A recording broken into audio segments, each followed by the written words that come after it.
Maniacs, welcome back to the channel. This is going to be a reaction to 8 Thanksgiving stories. This felt fitting. I couldn't do a reaction to Thanksgiving, though I might plan that next year. I couldn't do a reaction to that, and I couldn't certainly do a reaction to the dead meat kill count for Thanksgiving, only because I haven't seen the movie, and that would be spoiling for probably a good B-movie blowout reaction. If you guys want to see B-movie blowout, support me on Patreon. Okay, we're going to dive into this thing. Hit the like button, subscribe to the channel for the new channel, share the content. It does mean a lot, and I will give you guys my personal favorite of the stories. I think there's 8 of them. This is my first time posting this story anywhere. Okay. I hope you can learn from this experience and apply it if, God forbid, this were to ever happen to you. I work for a company that forces me to travel a lot. I usually fly, but because I know how crazy airports are on holidays, I thought it would be a smarter decision to rent a car and drive home overnight. Smart man. Avoiding the nightmare that would be an airport on Thanksgiving week. I started the drive home, and even though I was a little tired, I was able to cruise from about 11 p.m. until 3 a.m. By the way, for the people who are working at Walmart, I used to be a supervisor at Walmart, so I know your pain. Today is Black Friday, which pretty much means, you know, you're off today, but you come in later on after your Thanksgiving meal. And then you gotta stay up all night long. They might do Black Friday differently, though. I'm not sure if Walmart's open 24/7. When I was working for Walmart, they're open 24/7. That just occurred to me. I'm an idiot. That just occurred to me. So they're probably not off today. They're probably getting ready for Black Friday like today, unless they're not doing Black Friday today. I gotta look this shit up. I really do. Because, like, I used to be a Walmart employee, so now I'm, like, sitting here thinking. So, but anyways, if you are dealing with Black Friday, I wish you luck. I wish you safety. I wish you, good night. I know it's going to be rough. I know it's going to be rough for a lot of you guys, and a lot of people don't understand unless you literally work there how hectic and how crazy it can get, especially for employees. It really can get crazy for them. I should know. I did it once. I remember I was cutting some of the plastic, and now I'm diving in my own scary stories. I was cutting the plastic, man, and they were doing the countdown from, like, I think 20. So 20, 19, 18, and we're sitting there and we're starting to slowly cut the plastic, right? And then finally one happens, and before he even says one, you have people already putting their hands on the plastic, right? Trying to get in there. And I haven't even cut the thing yet. So, like, yeah, it's crazy sometimes. As there were barely any cars on the road. Shortly after 3 a.m., I saw a van that was sideways in the middle of the road on the highway. Thankfully, I had my brights on and was able to see the vehicle with plenty of time for a safe stop. There was also an elderly woman near the side of the road who was waving me down. That does not look like a woman. Cautiously, I slowed down and came to a stop. The woman walked up to my window, motioning for me to roll it down. I rolled it down the slightest bit, making sure even her hand couldn't get in the car. Smart man. In an old cracking voice, she said, "Young man, can you please help me change my tire?" I glanced over and saw that she did indeed have a flat tire. She said to me again, "I ran over something and my tire became flat almost instantly," and motioned to what looked like a piece of plastic in the road. I reluctantly got out of the car and walked by the van and said she needed to move it to the side of the road for safety. I told her that there was no way we could change a tire in the middle of a highway in the middle of the night. She agreed and moved it out of the road into the side of the highway. As I began to change the tire, I had a million things running through my mind. Number one being, why did I have to be the one who got flagged down? Yeah. I was Ambush. almost finished taking the flat tire off when I noticed I didn't see the woman anymore, as I was providing my own light source with my cell phone, and looked up to ask if she could assist, and she was gone. I looked all around the vehicle and didn't see anybody. Nothing but pitch black darkness other than my headlights, which were providing some light in the general direction. So it sounds like to me he's about to get ambushed by a bunch of people. And of course, you know, seeing a sweet old lady, you're probably just going to think nothing of it. But that's how they get you, man. That's how they get you. Unless she's a ghost. But that's how you get fucking jumped. You get your car robbed. You get your fucking license taken. You get your fucking credit cards taken. All your money. I mean, it's scary. Well, lucky for me, I had my keys in my pocket and locked my car door when I got out. I walked back over to my car and the woman was there trying to get into my vehicle. I told her to get away from my car before I called the police. She laughed at me and said it would be at least 30 minutes until anyone showed up to where we were. Okay, bitch, I'll just kick the shit out of you then and leave you here. Like, you're an old lady. I could beat the literal shit out of you. I'm just saying, man. Cocky like that, and then I'll call the police. There's no one who's gonna get here in time. That's when you just fucking punch her in the face and just lay her out. Just as I was trying to get this crazy person away from my car so I could leave, I noticed a man get out of the van. He must have been laying on the floor because I didn't see anybody sitting in the seats when I walked by to begin the process of changing her flat. The man seemed to be of average build. He started to approach me, his hand in his pocket, which really started to make me worry about my safety. The woman then jumped on my back and attempted to choke me. I was able to shake her off quickly and elbow her directly in the throat.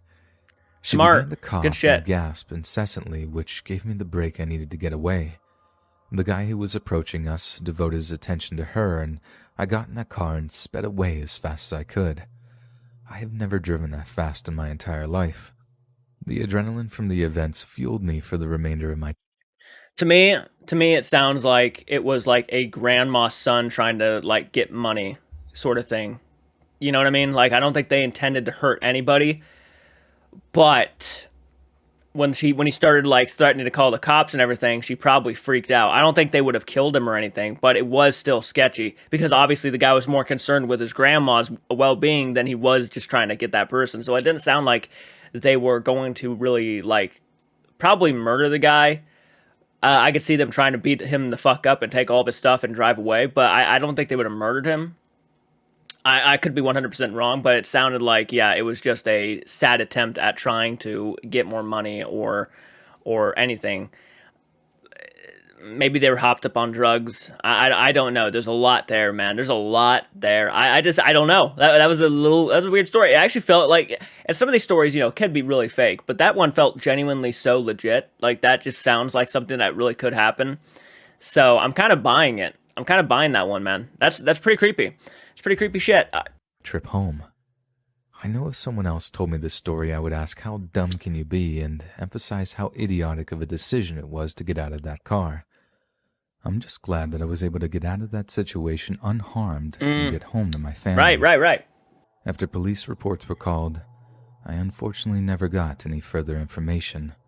I wish I would have glanced at their plates. That may have helped in identifying them later. And please let this be a lesson to everyone out there. Trust your instincts, especially in situations that can affect your safety. Smart. The guy was smart. I mean, everything he was doing was practically spot on. He was always cautious. He didn't really lower his guard, except the one moment when, you know, he was, like, putting on the tire and everything, and the woman's not there. The second I figured out the woman was gone, I'd have been walking back to my car. And he kind of did, but still. And also, a lot of people don't know this, but there are a lot of people who know this, is that when someone starts walking up to you with their hand in their pocket, that doesn't necessarily mean they have something in their pocket all the time. Sometimes they'll use it as a fear tactic. Not saying you should take it any less seriously, but they'll use it as a fear tactic to make you feel unease, like you might have a gun or you might have a knife, so, like, try not to pull any shit. And they'll just keep their hand in their pocket, not revealing what they have. And there's a lot of people who do that shit, especially when they don't have the money to get any weapons or anything like that. So, just keep that in mind. Not saying you should not take it any less seriously. Again, if someone's walking up to you with their hand in their pocket and you don't know who they are and it's very suspicious, take it seriously. But I'm just letting you know that not all the time.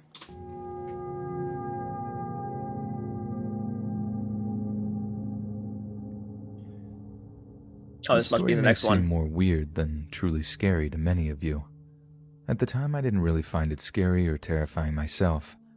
I didn't really get that feeling until I shared this with others and got their perspective.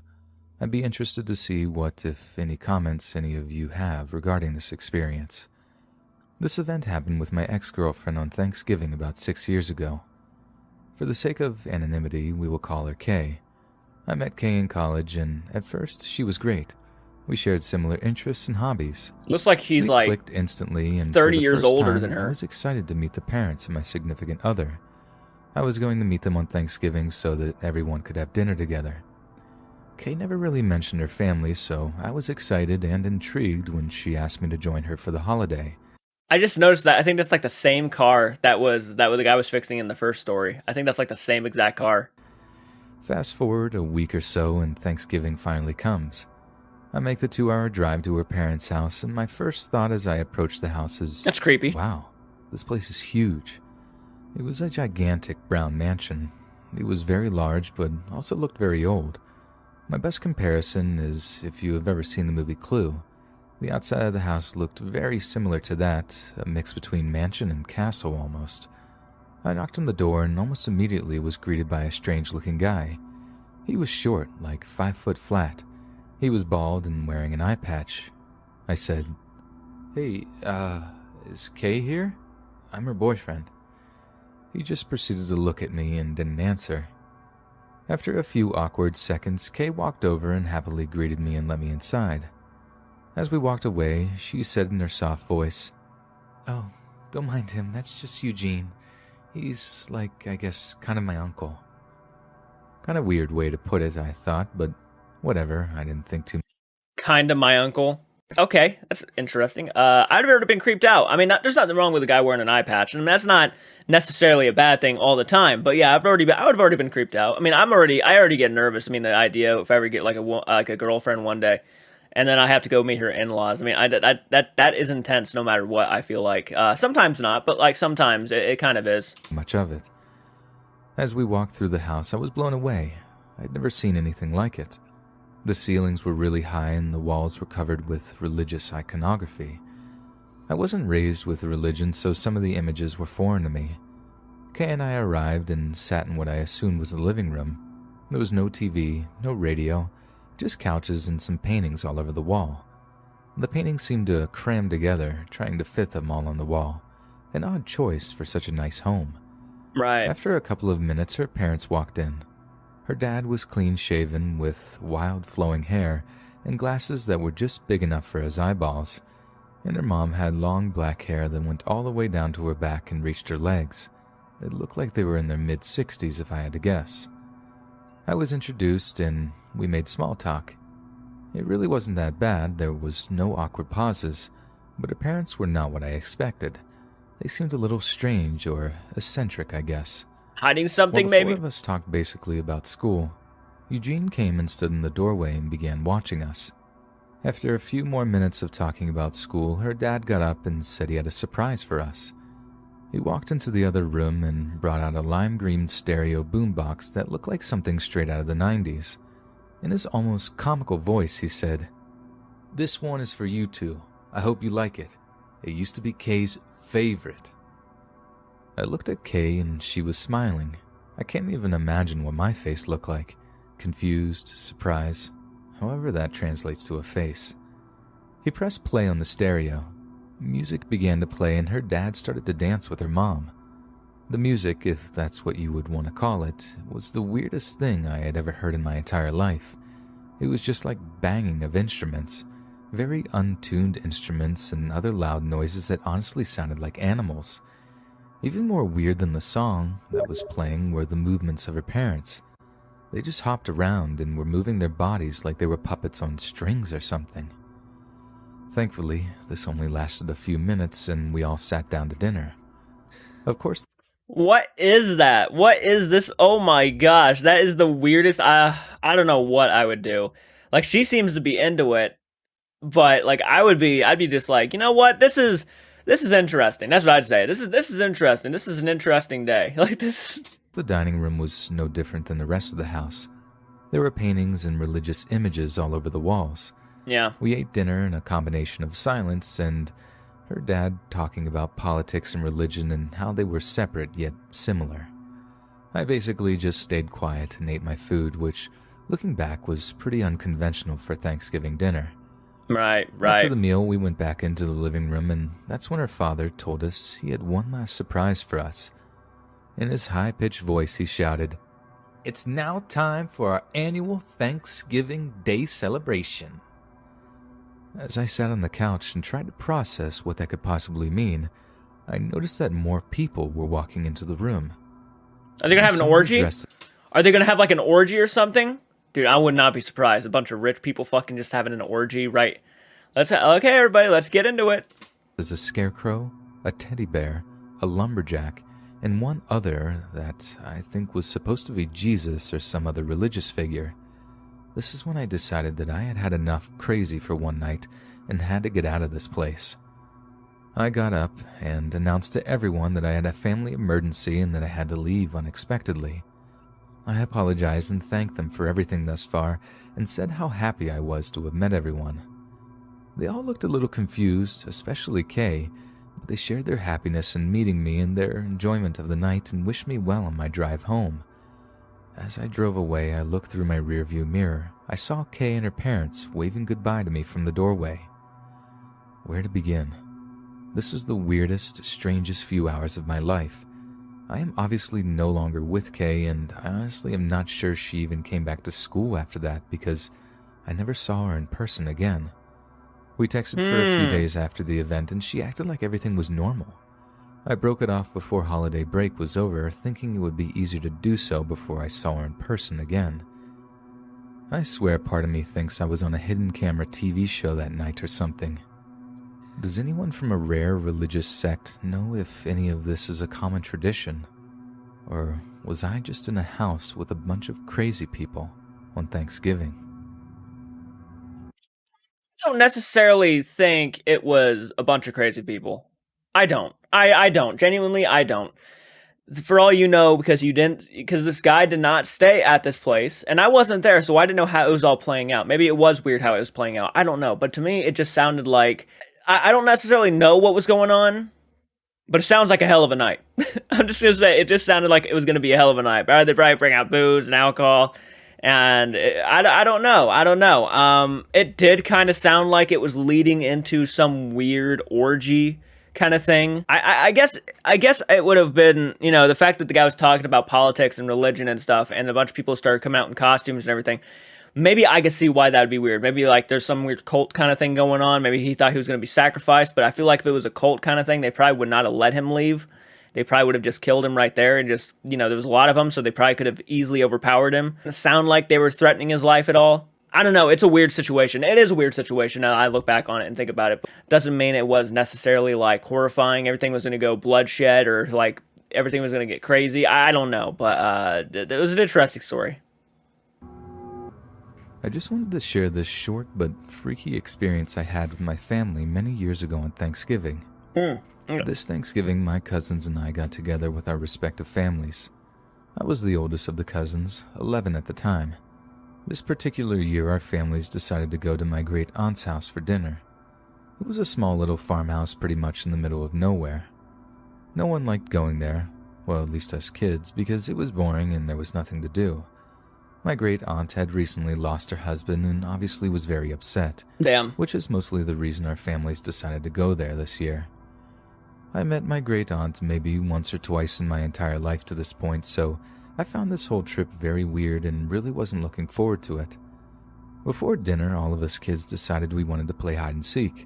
I'm just kind of curious, why do they have like clown balls on their stomachs and chest? Am I missing something there? Is that just what kids wear? I don't know. Our parents let us because we could be out of their way. Looked like and Pennywise. As previously mentioned, there was nothing else for us to do. My cousin and I went into the basement of the house to hide. There was so much junk and old antiques down there that we could have stayed hidden and out of sight for hours. I climbed to the top of a pile of old newspapers that was backed against a dimly lit wall. I figured if I laid flat at the top, there was no way anyone could find me. Well, after a few minutes, one of my cousins did find me, and when I tried to get down, my foot got caught on something, and I slipped and fell off the side and put a small hole in the wall. At first, we were freaked out because we thought we were going to get in a lot of trouble for doing damage to the house. While we were trying to think of a story to cover it up and get ourselves out of trouble, my brother found a small box on the other side of the wall where I had recently put the hole. We pulled the box out and stared at it for a while. Wait, did he say my brother after saying one of my cousins found me? While trying to see if we could open it. I might have missed that, but it had an entire layer of dust on it that didn't come off when we tried to blow on it. My cousin Sarah was fearless, and she grabbed the box from us and opened it.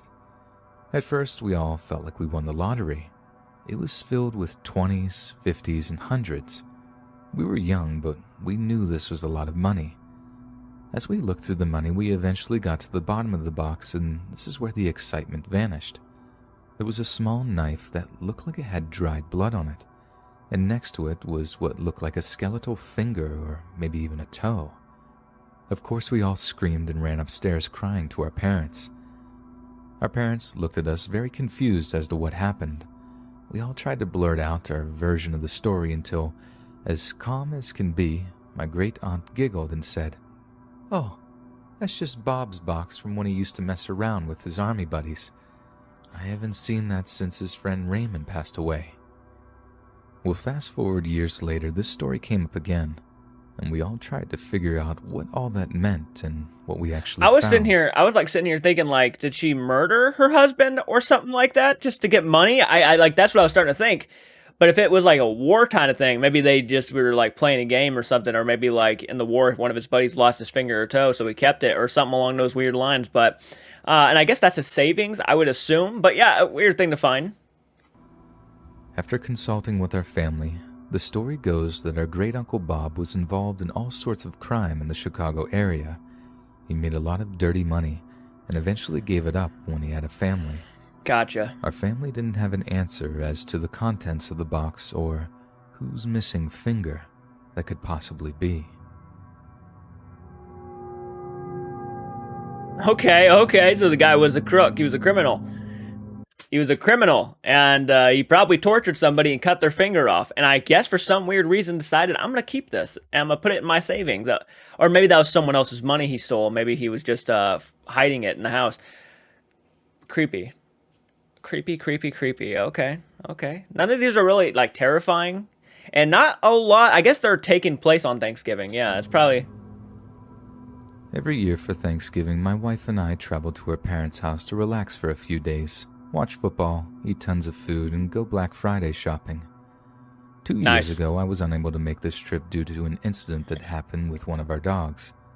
On Tuesday night of Thanksgiving week, around 11 p.m., I let our golden retriever out to go to the bathroom before I went upstairs to bed for the night.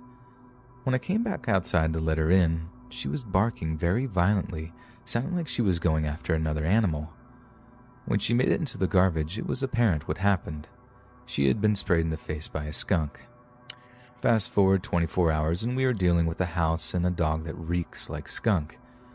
Needless to say, I offered to stay home with the two dogs while my wife made the trip to her parents. We couldn't travel with the dog, and we certainly needed to do some maintenance to try and get the smell out of the house. My wife left on Wednesday, the same day I took the dog to the groomers and began cleaning and airing out the house. After this experience, I felt it necessary to go outside with the dogs every time I left them out in the backyard, whether it was day or night, to make sure there were no further issues with a skunk. I hadn't noticed anything out of the ordinary until Wednesday night, when it seemed like our shed doors had been opened slightly. Since it was that time of the year where it got dark out very early in the day, I had grown accustomed to having a flashlight with me to check the backyard before I let the dogs out. Unfortunately, we didn't have a motion light or any sort of light for the backyard, so... We do. We certainly do, man. I gotta tell you, sometimes that thing will go off, and I'll be looking through out the back window, just looking, making sure there ain't no one out there. But this shit gets set off so easily, like a tree could blow, and it would set it off. I mean, but they are useful, man. They are so useful. Sometimes when I take my dog out, I don't let it just run, you know. I don't want it to just, like, start going. We live in a small town, so I don't want it to run out into the middle of the road and get hit. So I have to use a leash, and I walk out back, and those things are so handy, man. Motion sensor lights. The only source of light was the flashlight. With the dog still in the garage, I made my way to the shed to see why or what caused the door to be ajar. When I got into the shed, I thankfully didn't see any skunk or any other animal. I did, however, see a dirty towel, which I didn't remember leaving there, but I thought perhaps it was from when I was working on the lawnmower or snowblower. The next 20-ish hours went by without incident. I was spending Thanksgiving alone with my stinky dog in my stinky house, and we were getting ready to go to bed for the night. I did my normal routine of going outside with a flashlight, making sure the coast was clear before I let the dogs out of the garage. However, this time, as I was moving my flashlight across my large backyard, I flashed it towards the side of the shed to illuminate if there was anything behind it. Absolute panic set in as I saw a hooded figure behind the shed. I instinctively started to yell at the figure, asking what they were doing. By the time I went back to the garage to let our dogs out to go after the intruder, he was gone, and there was no one in my backyard. Freaked out, I contacted my wife to let her know what I had seen. She advised me to call the cops, but I decided I would just monitor the backyard for a while and ignore it if nothing further happened. Of course. No, you don't risk it. You never risk it. You call the police. You get them in there and you make sure that they handle it. Like, dude, what are you doing? Like, I never understand this shit, man. I never understand this. Nah, he's not hurting nobody. We'll just wait it out and see what happens. And a lot can happen in 5 minutes, right? So by the time, you call the police, right, it's going to probably take them a few minutes to get there. So, I don't know, man. I'm never a fan of dumbasses like this. Just fucking call the police. You save yourself. You probably save your life. You probably save your own skin by doing that. About an hour later, I decided to take the flashlight and go to the window in my kitchen and shine it out into the backyard rather than go outside first. Oh, yeah? When I did this, the shine of the light caught the same hooded figure going into the shed and shutting the door behind them. Probably a homeless guy trying to get warm. I didn't know what to do. Let the dogs out, call the cops, confront the person myself. I honestly was frozen in shock. Trying to think quickly, and not wanting the person to get away, I grabbed a screwdriver to jam into the openings in the handles to prevent the shed door from opening from the inside. After I did this, I immediately called the police. The person was slamming on the shed, trying anything they could to get out. When the police arrived, they took him away. Thankfully, from the conversation I had with them, he didn't have any weapons on him. I'm not sure what the intent of the person was. Were they just trying to scare me? Were they drunk from drinking all day from Thanksgiving and didn't know where they were? I still have many unanswered questions from that night. That's not really scary to me, man. It sounds like a guy who probably had nowhere else to go, and he was probably freezing. It sounded like he was just homeless. It was probably a homeless guy, and the second you probably locked him in... This almost sounds like an asshole story, really. And the second you try to, fucking lock him in there, and the police... the guy was probably freaking out, saying, I'll leave, I promise I'll leave. I could already picture it in my head, like, I'll go, sorry. And nope, you should have come on my property, motherfucker.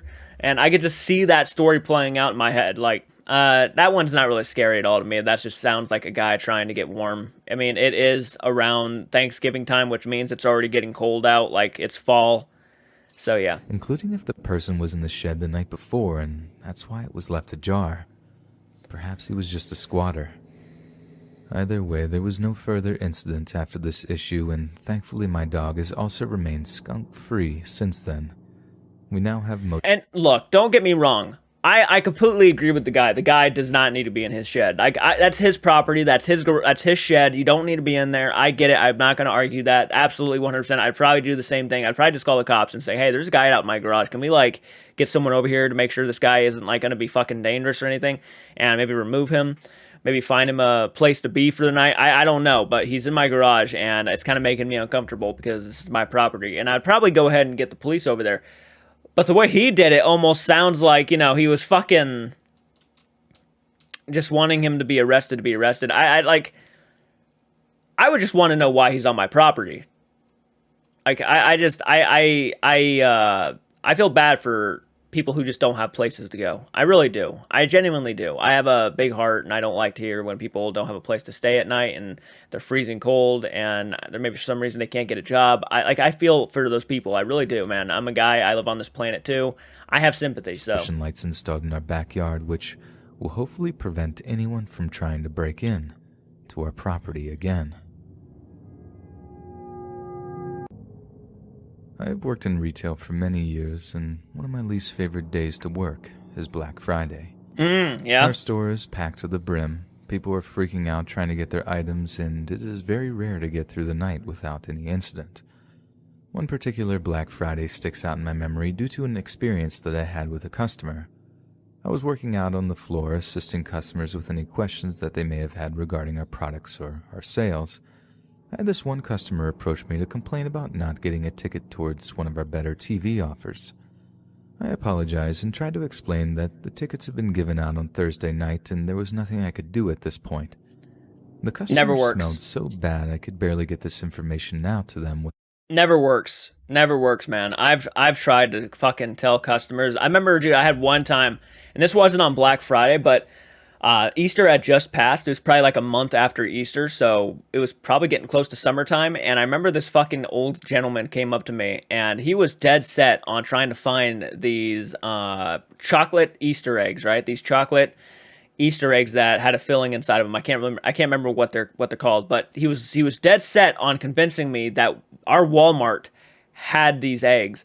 And I was telling him, "No, we don't have these eggs." And he's like, "Well, here on your website it says you have them." And I'm like, "I scanned that code and there is no product, cuz we, when you have a scanner, you can scan it and it will tell you whether or not you have one of those or in the store or not." And we just did not have it. And this guy was like, "Well, then you're lying. Then you're lying to me." And it's just like, fucking idiot, get the hell out of my face. Like, I was ready to go off on this guy, dude. I was ready to snap. I was like, get the fuck out of here. Oh, man. Some people are just such assholes. And I'm just going to be honest. There's a lot of fucking people out there. If you're one of those people, you are such fucking...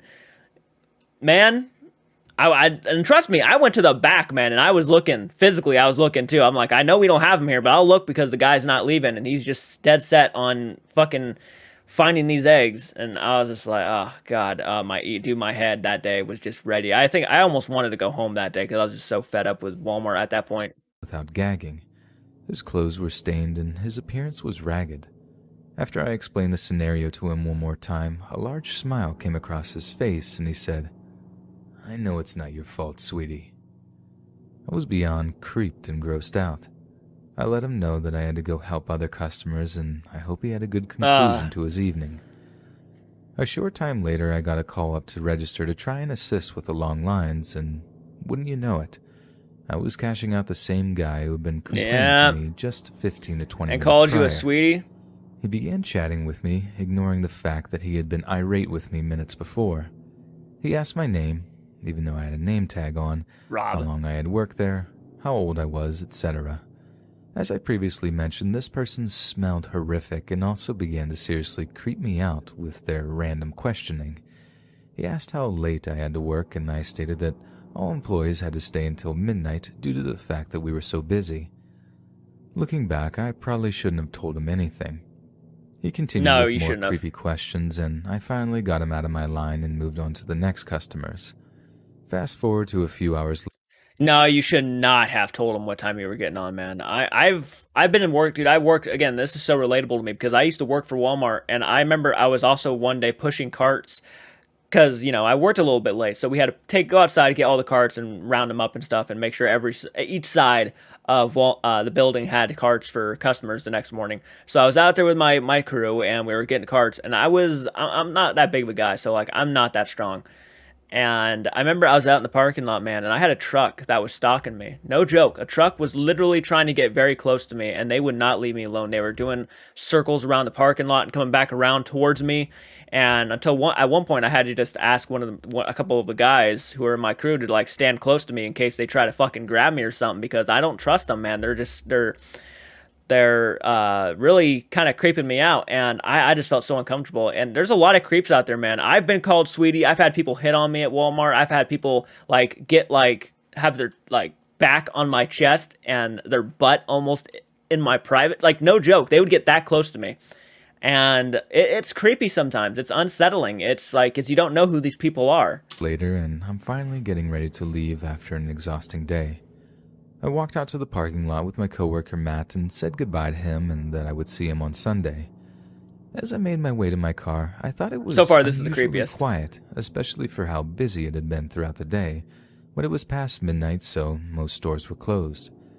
As I was approaching my car, a set of headlights began to shine in my direction. Blinded by the light, I just proceeded to unlock my car and reach for the handle to get in and leave. The next thing I know, the headlights had made their way right in front of my car, and someone was putting their car in park and getting out. To my utter shock and horror, it was the same slovenly customer who had creeped me out earlier in the night. At this point, I started fearing for my safety, as this person clearly wasn't all there upstairs. He had parked in front of my car and left his car running, blocking me from going anywhere. We got out of the car and I asked if I could help him and what he was doing blocking my car. He mentioned something along the lines that I needed to come with him and that we belonged together. At this point, I tried to make my way back to the store, but the guy pressed his body weight against me and pressed me against my own car. I couldn't move and was trapped. Fearing for my life, I began to scream as he covered my mouth. His hands somehow smelled worse than his body odor.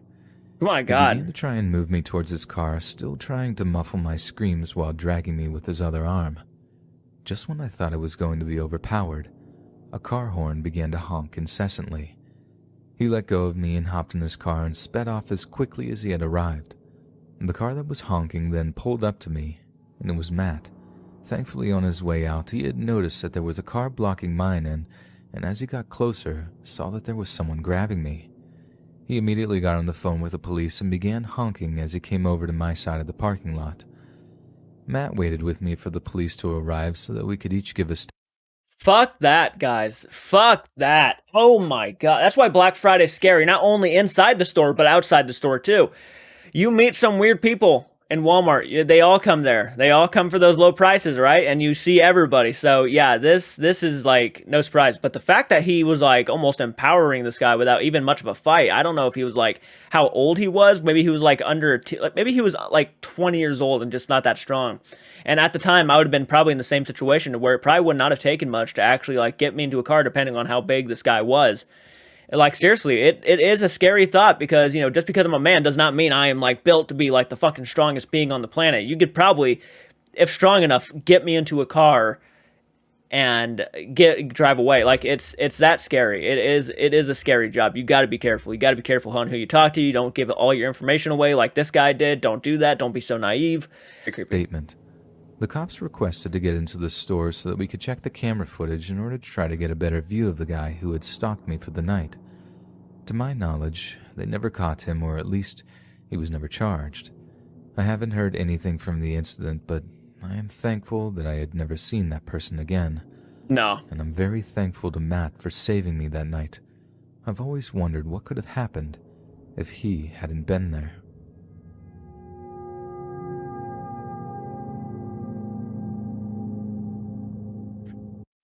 So far, that I think is the scariest story so far, because that's so relatable to me as someone who worked in retail and Walmart. I just, that hits. And I've been in situations kind of like that. Not like to that level where I've been grabbed and like almost dragged into a car. For a little bit of background related to this incident, I am a former athletic director of a... Sorry, I actually started getting a little teary-eyed because I was thinking about that, because like, it's so relatable. It's so relatable. If you work in retail, be careful, especially if you are like 19 or younger, or even if you're just be careful. Just be careful, because yeah, there's a lot of freaks out there. Small elementary school, which also sponsors high school basketball teams. This particular event happened on Thanksgiving night 3 years ago. After I had a delicious meal on Thanksgiving with my family, my wife decided she wanted to go Black Friday shopping, so I decided to go to the gymnasium and start setting up for Friday morning. Every Thanksgiving weekend, our gym hosts a Thanksgiving basketball tournament for a handful of local high school teams. It was becoming a pretty well-recognized tradition in our community. Anyway, I spent about an hour or so setting up chairs, bleachers, prepping concessions, and getting the equipment in order. This was perfect because I could now sleep in a little tomorrow morning and not have to worry about rushing to the gym and set up. Mm-hmm. To try and give you a visual setup of the gym and its surroundings, it is a very small gym with one set of main doors that leads into a small elementary school. The school is very old and the hallways are lined with brick. If I'm being honest, it reminds me of an old prison. The lighting in the halls is dim, You're not even far in the off. daylight due to lack of windows in its construction. The school apparently used to be a home for nuns in the 1930s, and I don't think it's structurally been updated very much since. In my opinion, it's a pretty creepy place. I've been in this place probably 100 times myself, and it still gives me an eerie feeling. Once I finished all my prep work for the tournament, I decided to shut the place down and go home for the night. I went into the far corner of the gym to the circuit breaker and shut off all the lights. At this point, the gym was lit by only moonlight and the glow of street lights shining in through the large gym windows. I walked into the small hallway that was basically pitch black at this point, using my cell phone flashlight to avoid running into a wall. As I walked down the long hall towards the exit, I started to hear a scratching noise. I stopped walking to try and locate the source of the noise because it was very loud and distinct.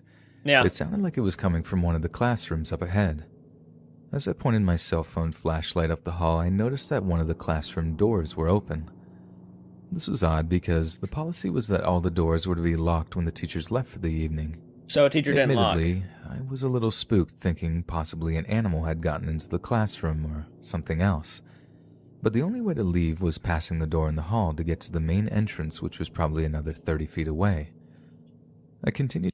So you have no other choice. That is never Down fun. the hall, my eyes sharp to try and find the source of the noise that has now gone silent. As I passed that room, I saw something, and it definitely was not an animal. It was a green figure, a tall green silhouette of a man wearing a button-up shirt, parted hair, and long pants. A green silhouette? I mean tall. It was probably standing about 6.5 feet. Holy shit. It was just standing there, hovering, staring out the door, staring at me. It didn't move or make any noise. Its face was impossible to make out, like staring into the abyss. In the So brief was it a moment ghost? that I stood there frozen in fear, I felt very cold, like a window had been opened. Yeah, I don't sounds know like why a I ghost. didn't just run. I think my brain was trying to process if this was a human intruder, or if I was witnessing something I couldn't rationalize.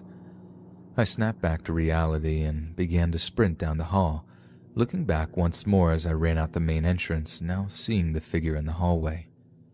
I drove home as fast as I possibly could, not able to get the image of the figure out of my head. Of course, as you would expect every time I relay this story to my family or friends, people either think it's a joke or that I'm trying to scare them. For the rest of that year, I never went to the property by myself after dark. I came and went out the back entrance that was not supposed to be used in order to avoid that hallway. After the season was over, I resigned and appointed someone else to my position. I can't tell you what I saw or experienced that night, but I hope nothing like that ever happens to me again. Okay, so that one wasn't like all that scary to me. It sounded like a ghost story, but it wasn't even that scary of a ghost story.